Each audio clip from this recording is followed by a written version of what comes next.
स्वर्णोदयदीप्तिम् अखिलभुवनचैतन्यप्रसारम्।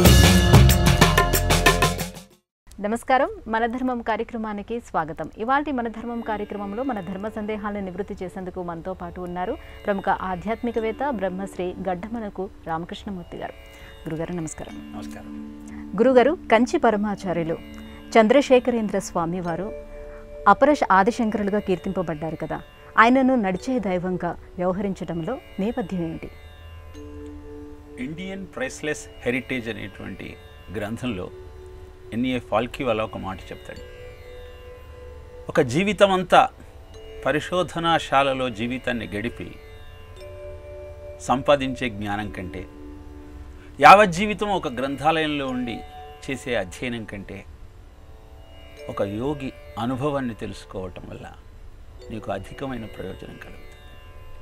ఈ మాటకు నిలువెత్తు నిదర్శనం శ్రీ శ్రీ శ్రీ పరమాచార్య చంద్రశేఖర సరస్వతి వారు 1894 మే 20 నాడు సుబ్రహ్మణ్య శాస్త్రి మహాలక్ష్ములకు జన్మించిన ఆయన 9వ ఏట ఆ సుబ్రహ్మణ్య శాస్త్రి గారి మిత్రుడు ఒక న్యాయవాది జ్యోతిష్యం తెలిసినవాడు ఇంటికి వచ్చాడు. వచ్చి ఈ పిల్లవాడి జాతకం చూశాడు. వెంటనే ఆ ఇంటి ఇల్లాలితో, ఏమండి ఒక చెంబుడు నీళ్లు తీసుకొస్తారా అని. తండ్రి ఆశ్చర్యపోయాడు, మిత్రుడు ఇలా ఎందుకు అడుగుతున్నాడా అని. ఆ చెంబుడు నీళ్లతో ఆ పిల్లవాడికి ఒక పాదపూజ చేసి ఆ నీటిని నెత్తిన చల్లుకున్నాడు. తండ్రి అడిగాడు సుబ్రహ్మణ్య శాస్త్రి, ఏం పనిది అని. ప్రపంచమంతా ఈ స్వామి ముందు మోకరెళ్ళి ఇలా పాద నమస్కారం చేస్తుంది, అప్పటికి నేను బ్రతికుండను, అందుకే ఈరోజే ఆ అదృష్టానికి నోచుకుంటున్నాను అని తెలియజేశాడు. 13వ ఏట సన్యాసాన్ని స్వీకరించిన స్వామి సన్యాస ధర్మాన్ని ఎంత పటిష్టంగా నిర్వహించారు అంటే, ఒకరోజు ఒక స్త్రీ స్వామివారిని ఒంటరిగా వచ్చి కలిసిన నేపథ్యంలో వెంటనే ఆ ఆశ్రమాన్ని నిర్వహించే అధికారిని ప్రశ్నించారు, సన్యాసి దగ్గరికి ఒక స్త్రీని ఒంటరిగా ఎలా పంపిస్తావని. భోజనం చేసేటప్పుడు వేసిన తోటకూర పప్పు బాగుందని వంటవాడితో ఒక్క మాట అన్న కారణాన రోజు తోటకూర పప్పు వేస్తూ ఉంటే, సన్యాసి అయిన నాకు యోగి యుంజీత సతనం ఆత్మానం రహస్యస్థిత ఏకాకి యతచిత్తాత్మ నిరాశి అపరిగ్రహ అని భగవద్గీత చెప్తోంది. నాకు ఈ జిహ్వ చాపల్యం ఏమిటి అని వారం రోజులు ఉపవాసం చేసి అనంతరం గోమయంతో శుద్ధి చేసుకొని తరువాత జీవితాన్ని సాగించారు. 20 సంవత్సరాల పాటు కాలినడకను పల్లకీలోనూ మొత్తం దేశమంతా సంచారం చేసి, ఏ విధంగానైతే ఆదిశంకరులు అటక్ నుంచి కటక్ దాకా, కాశ్మీర్ నుంచి కన్యాకుమారి దాకా కదులుతున్న కరదీపికలాగా సంచరించి ఆర్షవాంగ్మయంలోని అద్భుత ధర్మాలన్నింటినీ ప్రతిష్ఠ చేశారో, అలా నడిచే దైవంగా కీర్తింపబడేటువంటి చంద్రశేఖర సరస్వతి వారు నిరూపణ చేశారు. ఆయన దగ్గరకు ఒక బ్రాహ్మడు వచ్చి, పిల్లకు పెళ్లి చేయాలని సంకల్పించుకున్నాను, మగ పెళ్లి వారు 13 బంగారు కాసులు అడుగుతున్నారు, నా దగ్గర ఏమీ లేదు, ఎప్పుడూ మిమ్మల్నే కొలుస్తూ మిమ్మల్నే నమ్ముకున్నవాడిని, ఆ ధనం ఇప్పిస్తే వెళతాను అన్నారు.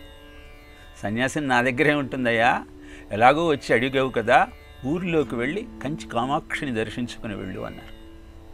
అలా వెళ్ళిన తరువాత ఒక ధనవంతుడు స్వామి దగ్గరకు వచ్చి ఒక పొట్లాన్ని అందించి, స్వామి ఇది మీకు సమర్పించుకుందాం అనుకుంటున్నాను అన్నాడు.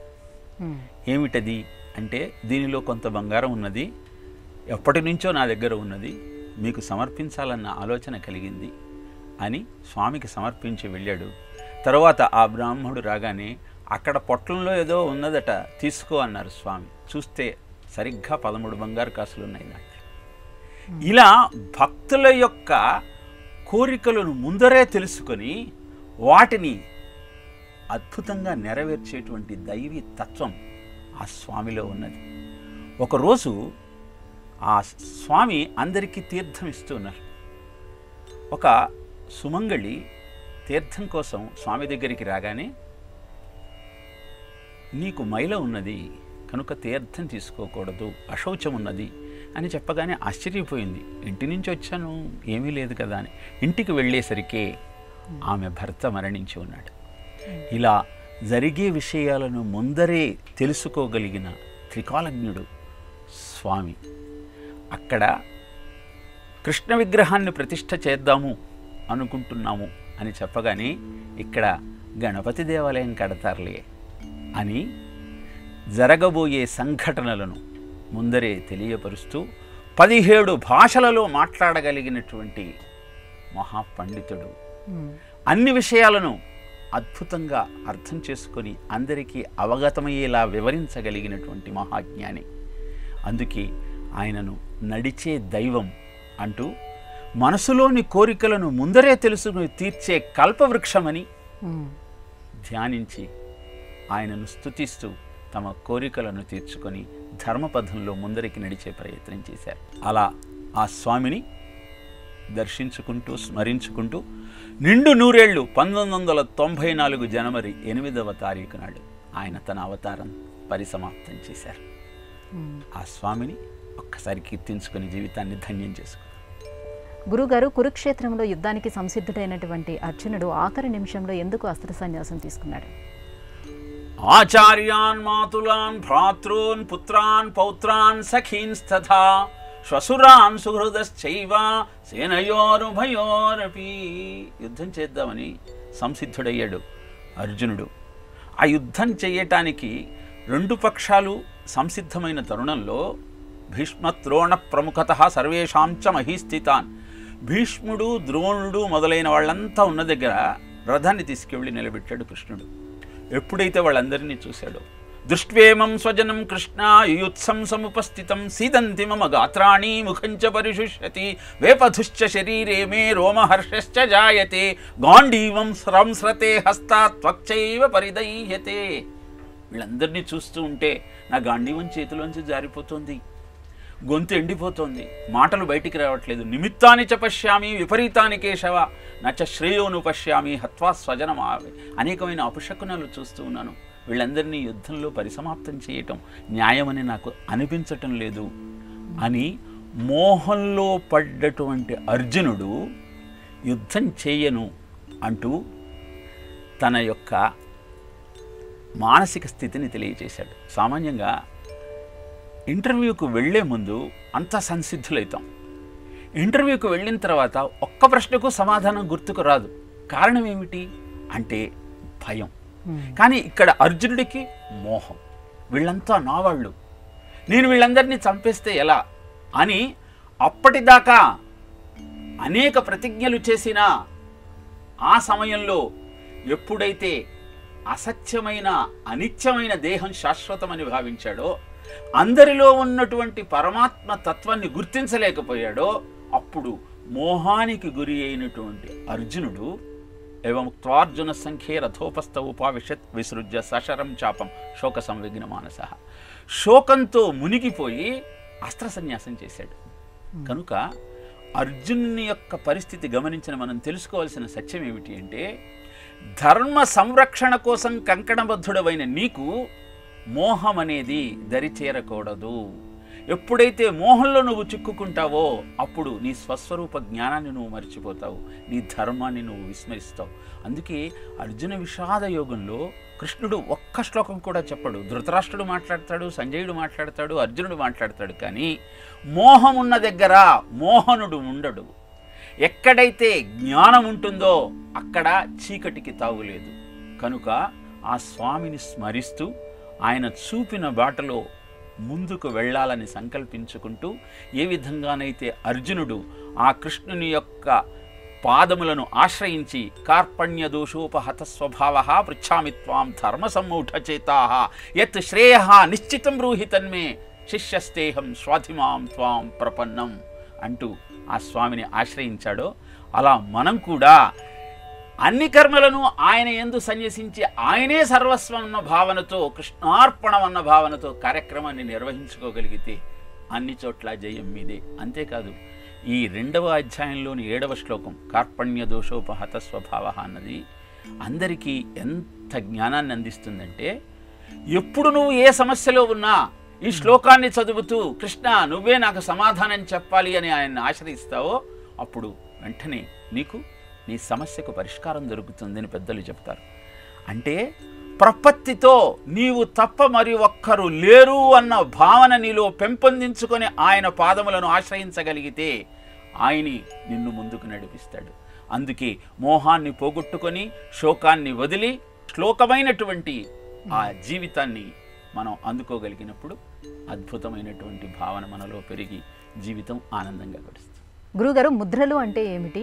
ఇందులో చిన్ముద్రకు ఉన్నటువంటి ప్రత్యేకత ఏంటి? ముదం రతి ఇతి ముద్ర అని అంటే సంతోషాన్ని కలిగించేది అని ఒక అర్థం. ముద్రాయతి క్లేశం ఇతి ముద్ర, శోకాన్ని పోగొట్టేది అనేది ముద్ర. ముద్ర అనే శబ్దం మీకు నాట్యంలో కనపడుతుంది, ధ్యానంలో కనపడుతుంది, వైద్యంలో కనపడుతుంది, ఆధ్యాత్మికతలో కనపడుతుంది. మన చేతి వేళ్ళే మనకు అద్భుతమైన ఆనందాన్ని అందించగలిగిన సాధనాలు. మనము ఏ 5 తత్వాలతో అయితే ఈ పిండాండం ఏర్పడిందో, ఈ శరీరం ఏర్పడిందో, ఆ 5 తత్వాలకు 5 వేళ్ళు నిదర్శనాలు. అంగుష్టం అంటే బొటని వేలు అగ్నితత్వం అంటారు. అలానే చూపుడు వేలు వాయుతత్వం, మధ్య వేలు ఆకాశతత్వం, అనామిక ఉంగరపు వేలు పృథ్వీతత్వం, చిటికన వేలు జలతత్వం. ఈ 5 వేళ్లను ముద్రలతో సంతరింపచేసుకొని నీ శరీరంలోని అనారోగ్యం పోగొట్టుకోవచ్చు అని చెబుతోంది ఆయుర్వేదం, వైద్యశాస్త్రం. అలానే నాట్యకళలలో అనేకమైన ముద్రల ద్వారా భావాన్ని ప్రకటించవచ్చు అని తెలియజేస్తుంది. ఇక చిన్ముద్ర యొక్క గొప్పతనం ఏమిటి అంటే అంగుష్టం తత్పదం ప్రోక్తం తర్జనీం త్వం పదే స్థితం తయోర్సంధి తయోర్ముక్త యుక్త చిన్ముద్ర ఇది ప్రకీర్తిత. అంటే ఈ బొటన వేలు అంగుష్టం, ఈ చూపుడు వేలు తర్జని, ఈ రెండింటినీ కలిపితే ఇది చిన్ముద్ర.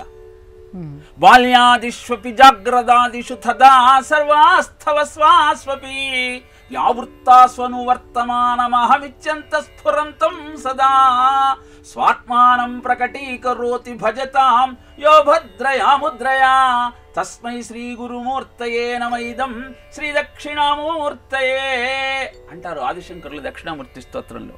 అంటే ఈ చిన్ముద్ర స్థూల సూక్ష్మ కారణ శరీరాలైన ఈ మూడింటితో ఎప్పుడూ ఈ జీవుడు ఉండాలని కోరుకుంటుంటాడు. అందుకే స్థూల శరీరంతో, సూక్ష్మ శరీరంతో, కారణ శరీరంతో ఏదో ఆనందాన్ని అందుకోవాలని భ్రమసిపోతూ ఉంటాడు. కానీ ఎప్పుడైతే ఈ జీవుణ్ణి వంచి నువ్వు పరమాత్మలో లీనం చేయగలుగుతావో అప్పుడు ఈ స్థూల సూక్ష్మ కారణ శరీరాలకు దూరంగా ఆ పరమాత్మ యొక్క సాయుధ్యంలో జీవితాన్ని గడపగలుగుతావు అని చెప్పటం ఒక అర్థమైతే, ఇక సత్ చిత్ ఆనంద నామ రూపాలు అనేవి ఈ ప్రపంచం యొక్క లక్షణాలు. దీనిలో ఇటు నుంచి లెక్క పెడితే నామము రూపము ఈ రెండు వదిలేస్తే సత్ చిత్ ఆనందమే నీ నిజస్వరూపము అని తెలియచేయటం కూడా ఈ చిన్ముద్ర యొక్క లక్షణమే. కనుక చిన్ముద్ర అంటే నువ్వు బాల్యావస్థలో ఉన్నా, యవ్వనావస్థలో ఉన్నా, వార్ధక్యంలో ఉన్నా, జాగ్రత్తావస్థలో ఉన్నా, స్వాప్నిక అవస్థలో ఉన్నా, ఎక్కడ ఉన్నా నీ నిజస్వరూపం ఆ ఆత్మతత్వం ఒకటే. బాల్యంలో ఎలాంటి అనుభూతి పొందుతున్నావో వార్ధక్యంలో కూడా నేను ఇంతటి వాణ్ణి, నేను ఈ అనుభూతిని పొందుతున్నాను అని అదే నేను చెబుతూ ఉన్నాడు. కనుక అలా నీ సత్యాన్ని నిత్యము అని తెలుసుకుంటూ జీవితాన్ని సరైన పథంలో ముందుకు సాగించే ప్రయత్నం అని చెప్పటమే చిన్ముద్రలోని ఆంతర్యం. గురుగారు, మరి ఆగమాలు అంటే ఏమిటి? పాంచరాత్ర ఆగమం వైశిష్ట్యం ఏంటి? ఆలయములో జరిగేటువంటి విధి విధానాలను, కైంకర్యాలను తెలియజేసేది ఆగమశాస్త్రం. ప్రతిష్ట, నిత్య నైమిత్తిక కామ్య విధి విధానాలన్నింటినీ ఆగమశాస్త్రంలో పొందుపరుస్తారు. శాక్తేయం, శైవం, పాంచరాత్రం, వైఖానసం అంటూ ఒక్కొక్క దేవతారాధనకు ఏర్పాటు చేసిన విధి విధానాన్ని ఒక్కొక్క ఆగమంలో భద్రపరిచారు. శైవాగమనాలు, వైష్ణవాగమనాలు, ఇన్ని మనం చెప్పుకుంటూ ఉంటాం. దీంట్లో పాంచరాత్రం, వైఖానసం ఈ రెండు వైష్ణవ ఆగమాలు. ఆ శ్రీ మహావిష్ణువును చేరుకోవటానికి ఎలాంటి అభ్యాసం చెయ్యాలి, విధి విధానాలు పాటించాలి అని తెలియచెప్పేది పాంచరాత్ర ఆగమం. ఎందుకు దీన్ని పాంచరాత్రము అన్నారు అంటే 5 రాత్రులు 5 పగళ్ళు శ్రీ మహావిష్ణువు అద్భుతమైనటువంటి ఈ విధి విధానాలన్నింటినీ శివుడు, బ్రహ్మ, గరుత్మంతుడు, అనంతుడు, విశ్వక్సేనుడికి వివరించారట. అంతేకాకుండా ఆ భగవత్ తత్వాన్ని తెలియజేసేటువంటి పర, వ్యూహ, విభవ, అంతర్యామి, అర్చావతారాలన్నింటి 5 గురించి చెప్పేది కనుక దీనిని పాంచరాత్రం అన్నారు. పర అంటే ఆ అవతారం ఎవరికీ కనపడదు, ఆ రూపం. వ్యూహ అంటే వాసుదేవ, సంకర్షణ, ప్రద్యుమ్న, అనురుద్ధ అనేటువంటి 4 వ్యూహలను గురించి తెలియజేసేది వ్యూహ అవతారం. విభవ అంటే ఆ వ్యూహ అవతారాల నుంచే ధర్మరక్షణ కోసం భూమండలం మీద అవతరించిన రామ, కృష్ణుల యొక్క ఆరాధన. అంతర్యామి అంటే అందరిలో ఉండేటువంటి పరబ్రహ్మతత్వాన్ని తెలుసుకోవటం. అర్చావతారం అంటే ఆ స్వామి స్వయంభువుగాను మానవ దేవ ప్రతిష్ఠ ద్వారాను మనను కరుణించటానికి ఎత్తిన రూపం. ఇలా ఈ 5 విధి విధానాలను మనకు తెలియజేస్తూ ముక్తిని పొందటానికి పరమాత్మను ఎలా సేవించాలి అనేటువంటి అద్భుతమైన తత్వాన్ని వివరించేదే పాంచరాత్రం. నారదుడు రుక్మిణీదేవికి రుక్మిణి ఏ విధంగా కృష్ణ ఆరాధన చేస్తే ఆయన ప్రసన్నతవుతాడో వివరించాడట. దాన్ని పాంచరాత్రం అంటారా అని కూడా మనకు శాస్త్రం తెలియజేస్తుంది. మనకు తిరుపతిలో ఉన్నది వైఖానస సాంప్రదాయంలో శ్రీ మహావిష్ణువును అర్చించే విధానం అయితే, ఇతర క్షేత్రాలలో, వైష్ణవ క్షేత్రాలలో పాంచరాత్ర ఆగమం ప్రకారం అర్చన సాగుతూ ఉన్నది. తెలుసుకుందాం, జీవితాన్ని ధన్యం చేసుకునే ప్రయత్నం చేద్దాం. గురుగారు, ఇక మరో సందేహం. అంగళ్ళ రతనాలు అమ్మినారట ఇచ్చట అని విజయనగర సామ్రాజ్యాన్ని చాలా కీర్తిస్తూ చెప్తూ ఉంటారు. అయితే నిజంగానే వీధుల్లోని రత్నాలు రాసులుగా పోసి అమ్మేవారా? అద్భుతమైనటువంటి చరిత్ర ఉన్నది విజయనగర సామ్రాజ్యానికి. పేద బ్రాహ్మణ దంపతులను అనుగ్రహించడానికి ఆదిశంకరుడు అంగం హరే పులకభూషణం ఆశ్రయంతి భృంగాంగనేవ ముకులాభరణం తమాలం అంగీకృతాఖిల విభూతిరపాంగలీల మాంగళ్యదాస్తు మమ మంగళ దేవతాయ అని కీర్తిస్తే 1 గంట 48 నిమిషాల సేపు ఆగకుండా బంగారు ఉసిరికాయల వృష్టి కురిసిద్ది కాలడిలో. అలానే విద్యారణ్య స్వామి విజయనగర సామ్రాజ్యాన్ని ప్రతిష్టాపన చేద్దామనుకున్న సమయంలో ఆయన దగ్గర ధనం లేకపోయిన కారణాన అమ్మవారిని స్తుతించాడు. ఆమె ప్రత్యక్షమయ్యి, ఈ జన్మలో నీకు ధనయోగం లేదయ్యా అంటే, నేను సన్యాసం స్వీకరిస్తున్నాను, సన్యాసం అంటే ఇంకొక జన్మ కదా, కాబట్టి నాకు అనుగ్రహించు అనగానే బంగారు వర్షం కురిపించింది ఆ తల్లి. అప్పుడు ఏ బంగారం అయితే రాజప్రసాదాలలో కురిసిందో దాన్నంతా రాజులు తీసుకున్నారు. ఇళ్లల్లో, వాకిళ్లల్లో కురిసిన బంగారాన్ని ఆయా గృహస్థులే దగ్గర పెట్టుకున్నారు. బంగారం చాలా ఎక్కువైపోయి రత్నరాసుల యొక్క రాసులు వారి దగ్గర పేరుకొని పోవటంతో వాటిని అంగళ్లలో పెట్టి అమ్మేటువంటి ప్రయత్నం చేశారు. చెబితే నమ్మశక్యం కాకుండా ఉంటుంది. కానీ మనము ఎప్పటి చరిత్రలో చదువుకుంటున్నాం, ఈనాటికి బంగారు వర్షం కురిసింది అని నిరూపణ చేసుకోవాలి అంటే కాలడి దగ్గర ఉన్న స్వర్ణమలారు వంశస్థుల ఇళ్లకు వెళితే అక్కడ ఒక అద్భుతమైనటువంటి ప్రాంతం, ఎక్కడైతే బంగారం కురిసిందో అక్కడ ఒక ఉసిరికాయను మనకు చూపిస్తూ ఉంటారు. ఆనాడు కురిసింది అని. అక్కడికి శంకర భగవత్పాదులు వెళ్ళినప్పుడు, ఆ తర్వాత శంకర పీఠాన్ని అధిరోహించినటువంటి జగద్గురువులు అక్కడికి వెళ్ళినప్పుడు నృసింహభారతి స్వామివారు వారికి ఆ స్వర్ణమలారు వంశస్థులు బంగారంతో అభిషేకం చేశారు. కనుక భారతి బంగారు ముంగిట భగవంతుడే పారాడెను, బంగారపు వర్షమిక్కడ అధికముగా కురిసింది. ఇలా ఇక్కడ బంగారం కురిసింది. కారణం భగవత్ ఆరాధన ఎలా చెయ్యాలో, ఎలా భగవంతుడిని ప్రసన్నం చేసుకోవాలో, ధర్మాన్ని ఎలా కాపాడాలో భారతీయుడికి తెలుసు. కనుక అందుకే అంగళ్ళ రతనాలు అమ్మినారట ఇచట అని మనం చెప్పుకుంటూ ఉంటాం. గురుగారు, అష్టాంగ యోగా అభ్యాసం అంటే ఏమిటి? దీన్ని ఎలా సాధన చేయాలి?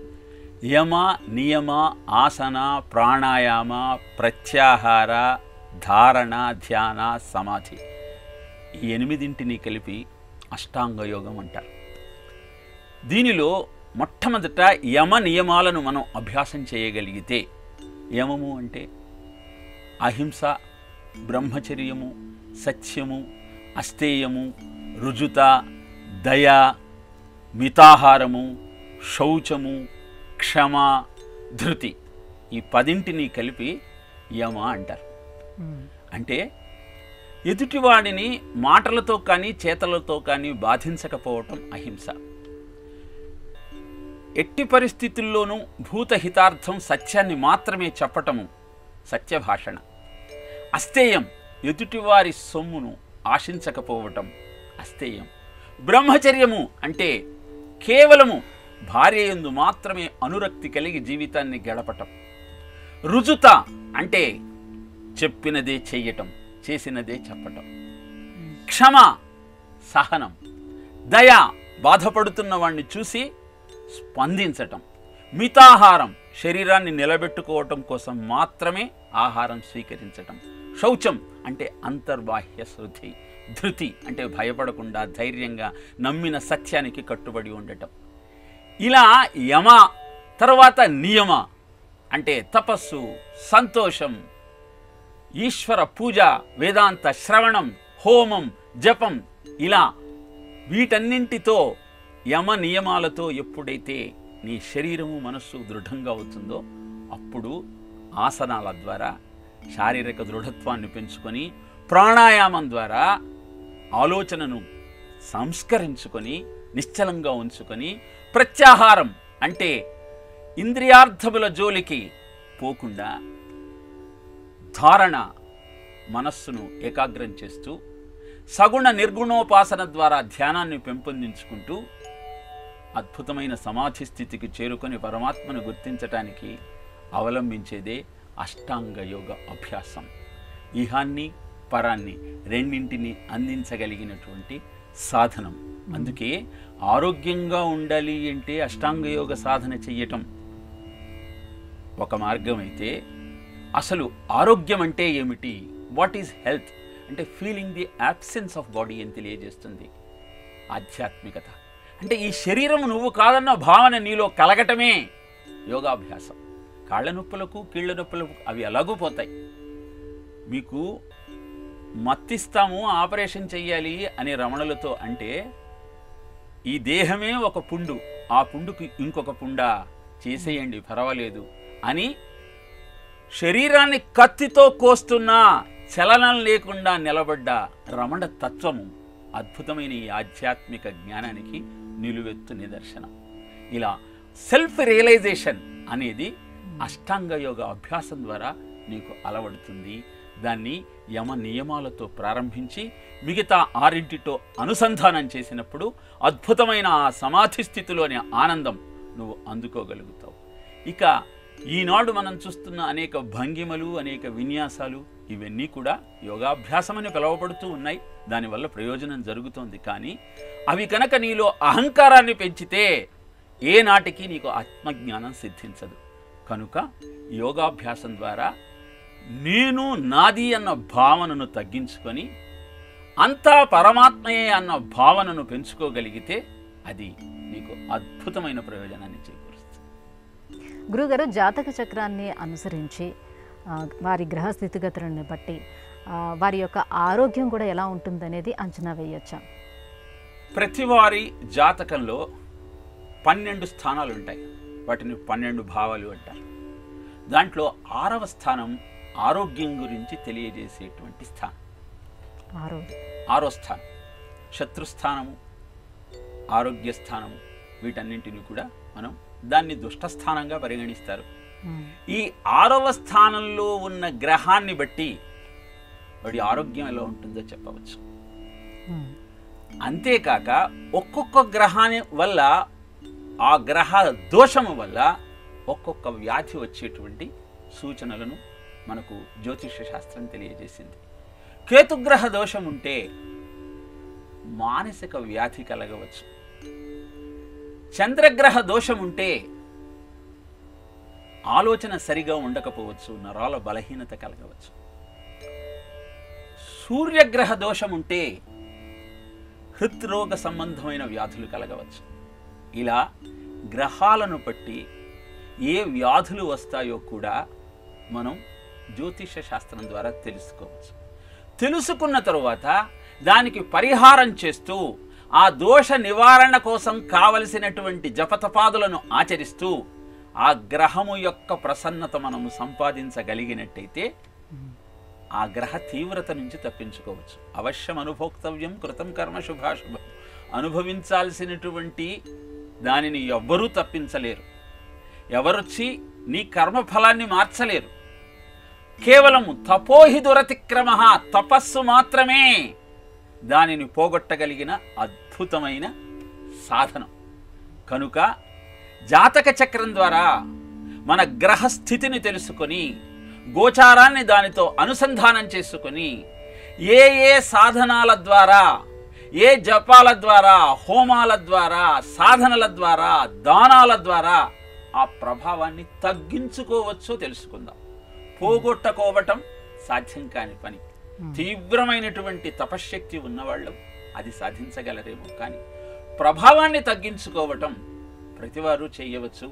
తదనుగుణమైనటువంటి సాధనా ప్రక్రియల ద్వారా తెలుసుకుందాం, ఆనందంగా ఉండే ప్రయత్నం చేద్దాం. గురుగారు, ఇవాళ మన ధర్మం కార్యక్రమంలో మాకు వచ్చినటువంటి ధర్మ సందేహాలన్నీ కూడా నివృత్తి చేసినందుకు ధన్యవాదాలండి. కృష్ణార్పణం. ఇది ఇవాళ మన ధర్మం కార్యక్రమం. రేపటి మన ధర్మం కార్యక్రమంలో మళ్ళీ కలుసుకుందాం. నమస్కారం. ఈ కార్యక్రమాన్ని తిరిగి చూడాలనుకుంటే www.youtube.com/@ETV Life Spiritual లో చూడవచ్చు.